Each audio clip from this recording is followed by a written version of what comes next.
இந்த egg noodles பாருங்களா, பார்க்கவே எவ்வளோ ஒரு சூப்பராக நல்லா உதிரி உதிரியாக இருக்குது பார்த்தீங்களா. டேஸ்ட் பார்த்தீங்கன்னா அந்த அளவுக்கு நல்லா சூப்பராக இருக்கும். நீங்கள் ஒரு டைம் உங்கள் வீட்டில் இருக்கிற குழந்தைங்களுக்கு செஞ்சு கொடுத்தீங்கன்னா திரும்ப திரும்ப செஞ்சு கொடுப்பீங்க. அந்த அளவுக்கு விரும்பி சாப்பிடுவாங்க. டேஸ்ட்டும் அந்த அளவுக்கு நல்லா சூப்பராக இருக்கும். இன்றைக்கி நம்ம சூப்பரான டேஸ்டியான எக் நூடுல்ஸ் தான் செய்ய போகிறோம். எப்படி செய்யலான்னு பார்க்கலாமா? Hi friends, welcome to Kerala சமையல். கேரளா சமையலில் நம்ம எக் நூடுல்ஸ் தான் செய்ய போகிறோம். வாங்க எப்படி செய்யலான்னு பார்க்கலாம். நூடுல்ஸ் வேக வைக்கிறதுக்கு நான் பாத்திரத்தில் தண்ணி வச்சு தண்ணி எந்த அளவுக்கு நல்லா கொதிக்க ஆரம்பிச்சிச்சு பார்த்தீங்களா. இப்போ ஒரு 2 டேபிள் ஸ்பூன் எண்ணெய் சேர்த்துக்கோங்க. நான் சன்ஃப்ளவர் ஆயில் தான் சேர்த்துக்கிறேன். சேர்த்து கொடுத்துக்கோங்க. சேர்த்து கொடுத்துறது கூடவே ஒரு 2 டேபிள் ஸ்பூன் உப்பு சேர்த்துக்கோங்க.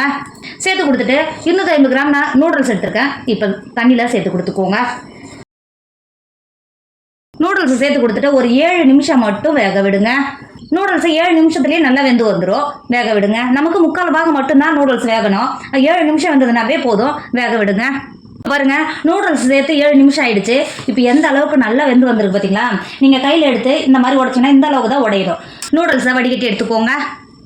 நூடுல்ஸை இப்போ வடிகட்டி எடுத்துன்னு வந்திருக்கேன். சில்லுன்னு இருக்கிற தண்ணியும் சேர்த்து கொடுத்துக்கோங்க. உதிரி உதிரியாக இருக்கும். சேர்த்து கொடுத்துக்கோங்க. இந்த அளவுக்கு மட்டும் சேர்த்து கொடுத்துக்கோங்க, கரெக்டாக இருக்கும். சேர்த்து கொடுத்துட்டு நம்ம சேர்த்த தண்ணியை வடிகிற வரைக்கும் வடிகட்டிக்கோங்க. வடிகட்டி மாற்றி வச்சுக்கோங்க. இப்போ ஒரு பாத்திரத்தில் 5 முட்டையை உடச்சி சேர்த்துருக்கிறேன். ஒரு 1/4 டேபிள் ஸ்பூன் உப்பு சேர்த்துக்கோங்க. அது கூடவே ஒரு 1/2 டேபிள் ஸ்பூன் மிளகு சேர்த்துக்கோங்க. சேர்த்துட்டு இந்த மாதிரி டிஸ்கோ இல்லை ஃபோர்க்கோ வச்சு நம்ம சேர்த்த உப்பும் முட்டையும் மிளகும் சேர்த்து நல்லா அடிச்சு எடுத்துக்கோங்க. இங்கே பாருங்கள், நம்ம அடிச்சு எடுத்தது முட்டை இந்த அளவுக்கு இருக்கணும். இப்போ அடுப்பில் ஒரு இரும்பு கடாய் வச்சுக்கோங்க. ஒரு 2 டேபிள் ஸ்பூன் எண்ணெய் சேர்த்துக்கோங்க. எண்ணெயை சேர்த்துட்டு இந்த மாதிரி கடாயில் சுற்றி கொடுத்துக்கோங்க. முட்டை இது ஒட்டாமல் இருக்கும். எண்ணெய் சேர்த்து எண்ணெய் நல்லா சூடாகிடுச்சு. நம்ம அடித்து மாற்றி வச்சுக்கோம்ல, முட்டையை இந்த பாத்திரத்தில் சேர்த்து கொடுத்துக்கோங்க. முட்டையை சேர்த்து கொடுத்துட்டு ஒரு 5 நிமிஷத்துக்கு கிண்டி கொடுக்காம அப்படியே வேக விடுங்க. இப்போ பாருங்க, 5 நிமிஷம் ஆகிடுச்சு. முட்டை இந்த அளவுக்கு நல்லா வெந்து வந்துருக்கு பார்த்தீங்கன்னா. இப்போ இந்த மாதிரி கரண்டியை வச்சு ஃபோர்க் இதை வச்சு இந்த மாதிரி நல்லா கிண்டி கொடுத்துக்கோங்க. இந்த அளவுக்கு நல்லா கிண்டி கொடுத்து நல்லா முட்டையை ட்ரை ஆக்கி எடுத்துக்கோங்க.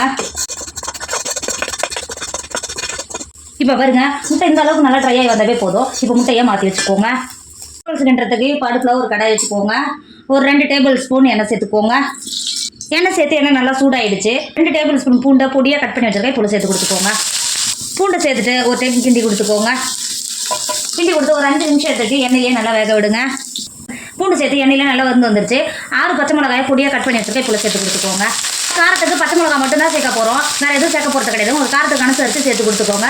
பச்சை மிளகா சேர்த்துட்டு ஒரு டைம் நல்லா கிண்டி கொடுத்துக்கோங்க. கிண்டி கொடுத்துட்டு பச்சை மிளகா நல்லா வதங்கணும்னு அவசியம் கிடையாது.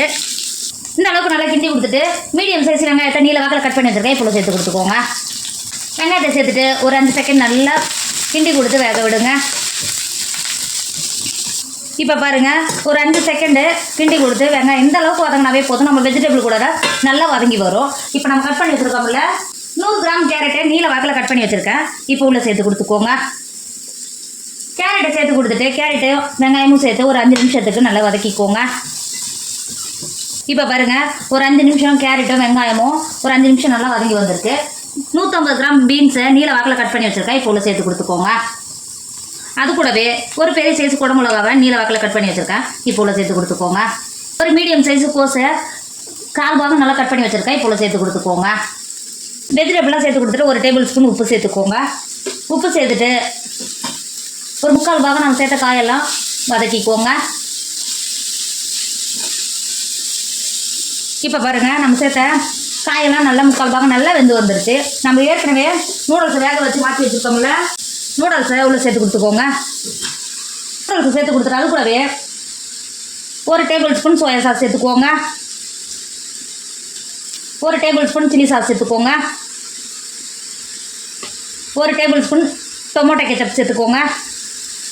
சேர்த்து கொடுத்துட்டு இந்த மாதிரி ஒரு ஃபோர்க்கோ ஸ்பூனும் வச்சு கிண்டி கொடுத்தீங்கன்னா கரெக்டாக இருக்கும். நம்ம நூடுல்ஸுங்க பாருங்கள் எந்த அளவுக்கு நல்லா உதிரி உதிரியாக இருக்குது பார்த்தீங்களா. நாங்கள்